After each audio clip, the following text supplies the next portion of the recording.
நீ தோல்வியை உணர்கிறாயா? எல்லா விடயத்திலும் நான் தோற்றுவிட்டேன், எதிலும் நான் ஜெயிப்பதில்லை, தோல்வி என்பது என்னுள் முத்திரையிடப்பட்டு விட்டது என்றா எண்ணுகிறாய்? நான் சொல்வதை நன்றாக உற்றுக்கேள். உன் செவிகளால் அல்ல, உன் உணர்வுகளால் கேள். நான் தோற்றுவிட்டேனே என்று உன் மனதில் ஒன்று உருவாகிறதல்லவா? அந்த உணர்வை சுமக்க உன் மனதும் சரி, உன் சிந்தனையும் சரி ஒருபோதும் விரும்புவதில்லை.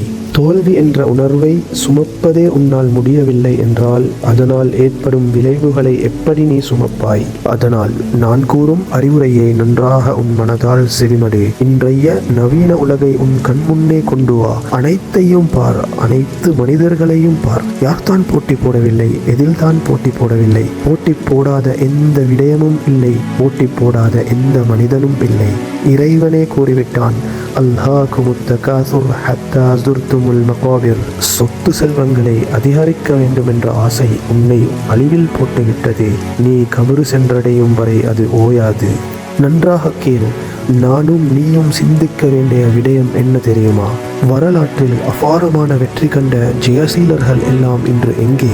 அவர்கள் கட்டிய மாளிகைகள், சேர்த்து ஒளித்து பதுக்கி வைத்த சொத்து செல்வங்கள், தங்க வைடூரியங்கள் எல்லாம் எங்கே? சொகுசு படுக்கைகள் எங்கே? மதுக்கள் எங்கே? மரணம் என்ற ஒன்று அவர்களின் பிடிரிகளை நெறித்து விட்டன. அந்த மரணம் உயர்ந்த பாதுஷாக்களின் இடுப்புகளை முறித்து விட்டன. இவர்கள் தான் வெற்றியாளர்களா? அந்த மரணம் பற்றிய பிரஸ்தாபத்தை அது வரும் என்று தெரிந்திருந்தும் அவர்கள் வெறுத்தார்கள். ஆனால் அந்த இறைவனின் வாக்கு, அந்த மரணம் எப்பொழுது வந்ததோ அது அவர்களை குழியில் தள்ளிவிட்டது. உயர்ந்த மாளிகைகளில் இருந்து பூமிக்கடியில் தாழ்ந்த கபறுகளில் கொண்டு போய் சேர்த்து விட்டது. அழகான பெண்களுடன் உல்லாசமாக விளையாடுவதற்கு பதிலாக பூமியின் பூச்சி புழுக்கள் இவர்களுடன் விளையாடுகின்றன. நண்பர்களுடன் குடும்பத்துடன் சேர்ந்து இருப்பதற்கு பதிலாக தனிமையின் வெறுச்சியில் கிடக்கிறார்கள்.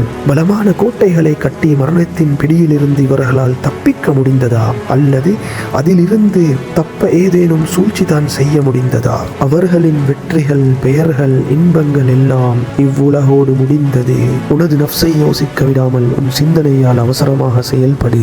ஜெயித்து விட்டதாக முழு உலகமும் கூறும் வெற்றியாளர்களின் 90% ஏமாற வைத்து படுதோல்வி அடைய வைத்தது அவர்களின் நஃப்ஸுதான். உன் முதல் எதிரியாக உன் நஃப்ஸை எடு. அது ஆசைப்படுவதை ஒருபோதும் செய்யாது. உடனடியாக உன் போட்டியின் பாதையை மாற்று.